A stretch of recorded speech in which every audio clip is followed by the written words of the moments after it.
5 ना है 45। माशाल्लाह बेहतरीन रहा। इसको बोलते हैं पहाड़े आते हैं। कोई भी बोलता है पहाड़े तो आते हैं, आइए हमारे सामने, हम लेते हैं आपका टेस्ट, पता चल जाएगा। किसी बच्चे को मैंने कहा कि यहाँ बुला लिए तो वो कहेगा 4 का 4, 4 दूनी 8, 4 12, 4 4 4 5 20। नहीं, ऐसा अगर मैं उसको पूछता हूँ घुमा फिरा कर, वहां समझ में आता है कि कैपेसिटी है या नहीं या कम है। अंग्रेजी का मैंने कहा, अंग्रेजी के अल्फाबेट्स बना के, अल्फाबेट्स दिए, वर्ड्स बनाने को कहा गया, वर्ड फॉर्मेशन बनाइए। उर्दू के एक्टिविटी से कैपेसिटी मालूम पड़ती है। और प्यारे बच्चों, जब तक हमारी कैपेसिटी हमको और हमारे टीचर को मालूम नहीं पड़ेगी, हम आगे।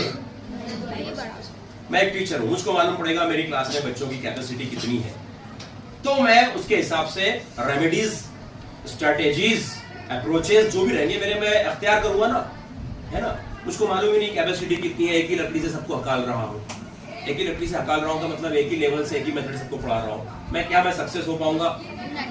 इसी तरह बच्चों को अपनी कैपेसिटी मालूम होना चाहिए कि क्लास के रोल नंबर 5 की कैपेसिटी क्या है, रोल नंबर 10 की कैपेसिटी क्या है, मेरी रोल नंबर जो भी मेरा कैपेसिटी क्या है।